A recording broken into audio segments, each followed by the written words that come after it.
ಈ ವರ್ಷದಲ್ಲಿ ಅತಿ ಹೆಚ್ಚು ಕಾಂಟ್ರವರ್ಸಿ ಯಾರಾದರೂ ಮಾಡ್ಕೊಂಡಿದ್ದಾರೆ ಅಂದರೆ ಅದು ಗೌತಮ್ ಅದಾನಿ ಅಂತ ಹೇಳ್ಬೋದು. ಹಿಂಡನ್ಬರ್ಗ್ನ ಆರೋಪದಿಂದ ನಿಧಾನವಾಗಿ ಜಾರ್ಕೊಳ್ಳೋಷ್ಟರಲ್ಲಿ ಈಗ ಇನ್ನೊಂದು ಹೊಸ ಕೇಸ್ ದಾಖಲಾಗಿದೆ. ಈ ಅದಾನಿ ಜೊತೆ ಇನ್ನೊಬ್ಬರು ಕಾಂಟ್ರವರ್ಸಿಗೆ ಸಿಗಾಕೊಂಡಿರೋದು ಯಾರು ಅಂದರೆ ಅದು ಜಗನ್ಮೋಹನ್ ರೆಡ್ಡಿ. ಸರಿ, ಈಗ ನೇರವಾಗಿ ಅದಾನಿ ಅವರ ಕೇಸ್ ವಿಷಯಕ್ಕೆ ಬಂದುಬಿಡೋಣ. ಅಮೆರಿಕದಲ್ಲಿ ಅದಾನಿ ವಿರುದ್ಧ ಅರೆಸ್ಟ್ ವಾರೆಂಟ್ ಜಾರಿಯಾಗಿದ್ದೇಕೆ? ತಪ್ಪು ನಮ್ಮ ದೇಶದಲ್ಲಿ ನಡೆದ್ರೆ ಮಧ್ಯದಲ್ಲಿ ಅಮೆರಿಕ ಯಾಕೆ ಅರೆಸ್ಟ್ ವಾರೆಂಟ್ನ ಜಾರಿ ಮಾಡಬೇಕು? ಇಷ್ಟಕ್ಕೂ ಅದಾನಿ ವಿರುದ್ಧ ದಾಖಲಾಗಿರೋ ಕೇಸ್ ಆದರೂ ಏನು? ಜಗನ್ಮೋಹನ್ ರೆಡ್ಡಿ ಅವ್ರಿಗೂ ಈ ಕೇಸ್ಗೂ ಏನು ಸಂಬಂಧ? ಈ ಎಲ್ಲ ವಿಷಯಗಳನ್ನು ನೋಡ್ತಾ ಹೋಗೋಣ. ಈ ಕೇಸ್ ಬಗ್ಗೆ ತಿಳಿಬೇಕು ಅಂದರೆ ನಾವು ಮುಂಚೆ ಸೋಲಾರಿಂದ ಉತ್ಪತ್ತಿಯಾಗೋ ಕರೆಂಟ್ ನಮ್ಮ ಮನೆಗಳಿಗೆ ಹೇಗೆ ತಲುಪುತ್ತೆ ಅಂತ ತಿಳಿಬೇಕು. ಈ ಪ್ರೋಸೆಸ್ನಲ್ಲಿ ಟೋಟಲ್ 3 ಜನ ಇನ್ವಾಲ್ವ್ ಆಗಿರ್ತಾರೆ. Number 1 solar power company, number 2 electricity distribution company, number 3 consumers. ಕರೆಂಟ್ನ ಬಳಸೋದು ನಾವು, ಅಂದರೆ ನಾವು ಕನ್ಸ್ಯೂಮರ್ಸ್. ಅದನ್ನು ನಮಗೆ ಸಪ್ಲೈ ಮಾಡೋರು ಈ ಎಲೆಕ್ಟ್ರಿಸಿಟಿ ಡಿಸ್ಟ್ರಿಬ್ಯೂಷನ್ ಕಂಪ್ನಿ. ಉದಾಹರಣೆಗೆ ಬೆಸ್ಕಾಂ. ಈ ಎಲೆಕ್ಟ್ರಿಸಿಟಿ ಡಿಸ್ಟ್ರಿಬ್ಯೂಷನ್ ಕಂಪ್ನಿ ಸ್ಟೇಟ್ ಗೌರ್ಮೆಂಟ್ನ ಕೆಳಗೆ ಕೆಲಸ ಮಾಡ್ತವೆ. ಈ ಕಂಪ್ನಿಗಳಿಗೆ ಕರೆಂಟ್ನ ಮಾರಾಟ ಮಾಡೋದು ಈ ಸೋಲಾರ್ ಪವರ್ ಕಂಪ್ನಿಗಳು. ಇಲ್ಲಿವರೆಗೂ ಓಕೆ. 2020ರಲ್ಲಿ ಸೆಂಟ್ರಲ್ ಗೌರ್ಮೆಂಟ್ ನಮ್ಮ ದೇಶದಲ್ಲಿ ಮ್ಯಾನುಫ್ಯಾಕ್ಚರಿಂಗ್ ಸೆಕ್ಟರ್ನ ಎನ್ಕರೇಜ್ ಮಾಡೋಕ್ಕೆ ಒಂದು ಯೋಜನೆನ ಜಾರಿ ಮಾಡ್ತಾರೆ.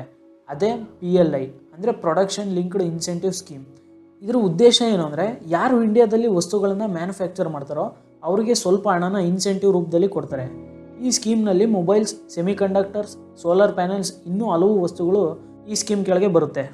ಈ ಸೋಲಾರ್ ಪ್ಯಾನಲ್ಗೆ ಕೊಡೋ ಇನ್ಸೆಂಟಿವ್ನ ಜಾರಿ ಮಾಡೋ ಜವಾಬ್ದಾರಿ ಸೇಕಿ, ಅಂದರೆ ಸೋಲಾರ್ ಎನರ್ಜಿ ಕಾರ್ಪೊರೇಷನ್ ಆಫ್ ಇಂಡಿಯಾಗೆ ಸೆಂಟ್ರಲ್ ಗೌರ್ಮೆಂಟ್ ಕೊಡ್ತಾರೆ. ಸೊ ಈ ಯೋಜನೆ ಜಾರಿ ಮಾಡೋದಕ್ಕೆ ಸೇಕಿ 2020ರಲ್ಲಿ ಟೆಂಡರ್ ಕರೀತಾರೆ. ಈ ಟೆಂಡರ್ ಏನು ಅಂದರೆ 12 ಗಿಗಾವಾಟ್ ಪವರ್ನ ಉತ್ಪತ್ತಿ ಮಾಡಬೇಕು. ಅದರಲ್ಲಿ 3 ಗಿಗಾವಾಟ್ ಪವರ್ ಸೋಲಾರ್ ಎನರ್ಜಿಯಿಂದನೇ ಉತ್ಪತ್ತಿ ಮಾಡಬೇಕು. ಈ ಥರ ಮ್ಯಾನುಫ್ಯಾಕ್ಚರ್ ಮಾಡಿದ್ರೆ ಇನ್ಸೆಂಟಿವ್ ಕೊಡ್ತೀನಿ ಅಂತ ಸೇಕಿ ಟೆಂಡರ್ ಕರೀತಾರೆ. ಬಟ್ ಇದರಲ್ಲಿ ಸೇಕಿ ಹಾಕಿದ ಇನ್ನೊಂದು ಕಂಡೀಷನ್ ಏನು ಅಂದರೆ, ಈ ರೀತಿ ತಯಾರಿಸೋ ಕರೆಂಟ್ನ ಯಾವುದಾದ್ರೂ ಡಿಸ್ಟ್ರಿಬ್ಯೂಷನ್ ಕಂಪ್ನಿ ಲೈಕ್ ಬೆಸ್ಕಾಂ ಕರೆಂಟ್ನ ಪರ್ಚೇಸ್ ಮಾಡಬೇಕು. ಈ ರೀತಿ ಆದರೆ ಇನ್ಸೆಂಟಿವ್ ಕೊಡ್ತೀನಿ ಅಂತ ಟೆಂಡರ್ ಕರೀತಾರೆ. ಈ ಅವಕಾಶ ಬಳಸ್ಕೊಳ್ಳೋಕ್ಕೆ 2 ಕಂಪ್ನಿ ಮುಂದೆ ಬರುತ್ತೆ. ಅದೇ ಅದಾನಿ ಗ್ರೀನ್ ಎನರ್ಜಿ ಕಂಪ್ನಿ ಮತ್ತು Azure power company. Adani green energy company ಏನು ಹೇಳ್ತಾರೆ ಅಂದರೆ, 8 ಗಿಗಾವಾಟ್ ಪವರ್ನ ಉತ್ಪತ್ತಿ ಮಾಡ್ತೀವಿ, ಅದರಲ್ಲಿ 2 ಗಿಗಾವಾಟ್ ಸೋಲಾರ್ ಎನರ್ಜಿ ಆಗಿರುತ್ತೆ. ಮತ್ತು ಅಜ್ಯೂರ್ ಕಂಪ್ನಿಯವರು ಏನು ಹೇಳ್ತಾರೆ ಅಂದರೆ, 4 ಗಿಗಾವಾಟ್ ಪವರ್ ಉತ್ಪತ್ತಿ ಮಾಡ್ತೀವಿ, ಅದರಲ್ಲಿ 1 ಗಿಗಾವಾಟ್ ಸೋಲಾರ್ ಎನರ್ಜಿಯಿಂದ ಉತ್ಪತ್ತಿ ಮಾಡ್ತೀವಿ ಅಂತ ಹೇಳ್ತಾರೆ. ಈ ಕಂಪ್ನಿಗಳು ಈ ರೀತಿ ಉತ್ಪತ್ತಿ ಮಾಡಿದ ಕರೆಂಟ್ನ $2.5 ಮಾರಾಟ ಮಾಡ್ತೀವಿ ಅಂತ ಹೇಳ್ತಾರೆ.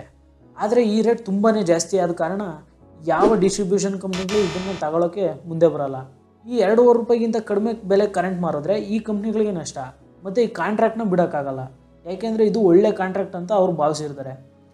ಸೊ ಇಲ್ಲಿಂದಲೇ ಅವರು 3ನೇ ಮಾರ್ಗ ಹುಡುಕೋಕ್ಕೆ ಸ್ಟಾರ್ಟ್ ಮಾಡ್ತಾರೆ. ಅದೇನೆಂದರೆ ಭ್ರಷ್ಟಾಚಾರ. ಈಗ ಅಸಲಿ ವಿಷಯಕ್ಕೆ ಬಂದುಬಿಡೋಣ. ಈ ಎಲೆಕ್ಟ್ರಿಸಿಟಿ ಪ್ರೈಸ್ಗೆ ಯಾವ ಡಿಸ್ಟ್ರಿಬ್ಯೂಷನ್ ಕಂಪ್ನಿ ಕೊಂಡ್ಕೊಳ್ಳೋದ ಕಾರಣ ಈ 2 ಕಂಪ್ನಿಗಳು ಒಂದು ಪ್ಲ್ಯಾನ್ ಮಾಡ್ತಾರೆ.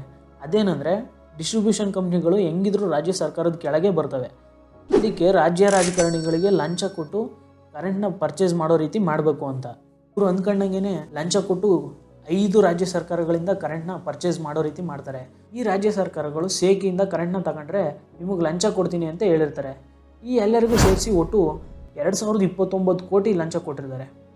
ಆ ರೀತಿ ಕೊಟ್ಟ ಲಂಚದಲ್ಲಿ ಸಿಂಹಪಾಲು AP ಗೌರ್ಮೆಂಟ್ದೇ ಆಗಿರುತ್ತೆ. 1750 ಕೋಟಿ ರೂಪಾಯಿ AP ಗೌರ್ಮೆಂಟ್ಗೆ ಲಂಚ ಕೊಡ್ತಾರೆ. ಈ 1750 ಕೋಟಿ ಬದಲಿಗೆ ಆಂಧ್ರ ಪ್ರದೇಶ್ ಗೌರ್ಮೆಂಟ್ ತಗೊಂಡು ಕರೆಂಟ್ ಎಷ್ಟು ಗೊತ್ತಾ? ಅದಾನಿ ಗ್ರೀನ್ ಎನರ್ಜಿ ಕಂಪ್ನಿಯಿಂದ 7 ಗಿಗಾವಾಟ್ ಕರೆಂಟ್, ಅಜ್ಯೂರ್ ಕಂಪ್ನಿಯಿಂದ 2.3 ಗಿಗಾವಾಟ್ ಕರೆಂಟ್ನ ತಗೊಳ್ತಾರೆ. ಇನ್ನು ಉಳಿದ ರಾಜ್ಯ ಸರ್ಕಾರಗಳು ತಲಾ 650 ಮೆಗಾವಾಟ್ ಕರೆಂಟ್ನ ಪರ್ಚೇಸ್ ಮಾಡ್ತಾರೆ. ಈ ರೀತಿ ಪರ್ಚೇಸ್ ಮಾಡಿದ್ದಕ್ಕೆ ಅವರಿಗೆ ಸಿಕ್ಕ ಲಂಚ 279 ಕೋಟಿ ರೂಪಾಯಿ. ಈ ರೀತಿ 12 ಗಿಗಾವಾಟ್ ಕಾಂಟ್ರಾಕ್ಟ್ ಡಿಸೆಂಬರ್ 2021ರಲ್ಲಿ ಜಾರಿಯಾಗುತ್ತೆ. ಈ ಎಲ್ಲ ಘಟನೆಗಳು ಇಂಡಿಯಾದಲ್ಲಲ್ವ ಆಗಿದ್ದು.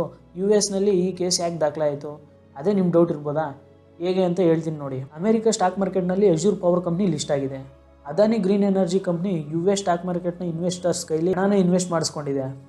ಇಂಡಿಯಾದಲ್ಲಿ ಸ್ಟಾಕ್ ಮಾರ್ಕೆಟ್ನ ಕಂಟ್ರೋಲ್ ಮಾಡೋಕ್ಕೆ SEBI, ಅಂದರೆ security and exchange board of India ಇರೋ ರೀತಿ US ಸ್ಟಾಕ್ ಮಾರ್ಕೆಟ್ನ ಕಂಟ್ರೋಲ್ ಮಾಡೋದಕ್ಕೆ SEC, ಅಂದರೆ ಸೆಕ್ಯೂರಿಟಿ ಆ್ಯಂಡ್ ಎಕ್ಸ್ಚೇಂಜ್ ಕಮಿಷನ್ ಇದೆ.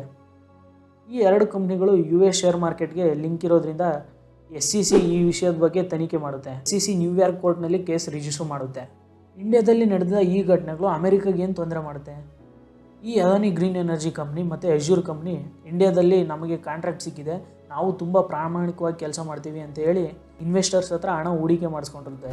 ಆದರೆ ಈ ರೀತಿ ಲಂಚ ಕೊಟ್ಟು ಕೆಲಸ ಮಾಡೋದ್ರಿಂದ ಏನಾಗುತ್ತೆ ಅಂದರೆ, ಯಾವ ಕಂಪ್ನಿ ನಿಯತ್ತಾಗಿ ಕೆಲಸ ಮಾಡುತ್ತೋ ಆ ಕಂಪ್ನಿಗೆ ಅವಕಾಶಗಳು ಮತ್ತು ಕಾಂಟ್ರಾಕ್ಟು ಸಿಗೋದಿಲ್ಲ. ಈ ಅದಾನಿ ಗ್ರೀನ್ ಎನರ್ಜಿ ಮತ್ತು ಅಜ್ಯೂರ್ ಕಂಪ್ನಿಗಳಿಗೆ ಅನ್ಫೇರ್ ಅಡ್ವಾಂಟೇಜ್ ಇರುತ್ತೆ. ಈ ರೀತಿ ಅನ್ಫೇರ್ ಅಡ್ವಾಂಟೇಜ್ US ಇರೋದು ತಪ್ಪು. ಅಮೇರಿಕ ಎಲ್ಲ ಕಂಪ್ನಿಗಳಿಗೂ ಸಮಾನ ಅವಕಾಶ ಒದಗಿಸಬೇಕು ಅಂತ ಯೋಚನೆ ಮಾಡುತ್ತೆ. ಅದು ದೊಡ್ಡ ಕಂಪ್ನಿ ಆದರೂ ಸರಿ, ಚಿಕ್ಕ ಕಂಪ್ನಿ ಆದರೂ ಸರಿ. ಇನ್ನು ಗೌತಮ್ ಅದಾನಿ ಅವರು ಈ ಆರೋಪದಿಂದ ಹೇಗೆ ಮುಕ್ತರಾಗ್ತಾರೆ ಅಂತ ಮುಂದೆ ನೋಡ್ತಾ ಹೋಗಬೇಕು. ಈ ವಿಡಿಯೋ ನಿಮ್ಗೆ ಇಷ್ಟ ಆಗಿದರೆ ಲೈಕ್ ಮಾಡಿ, ಶೇರ್ ಮಾಡಿ ಹಾಗೂ ನಮ್ಮ ಚಾನಲ್ಗೆ ಸಬ್ಸ್ಕ್ರೈಬ್ ಕೂಡ ಮಾಡಿ.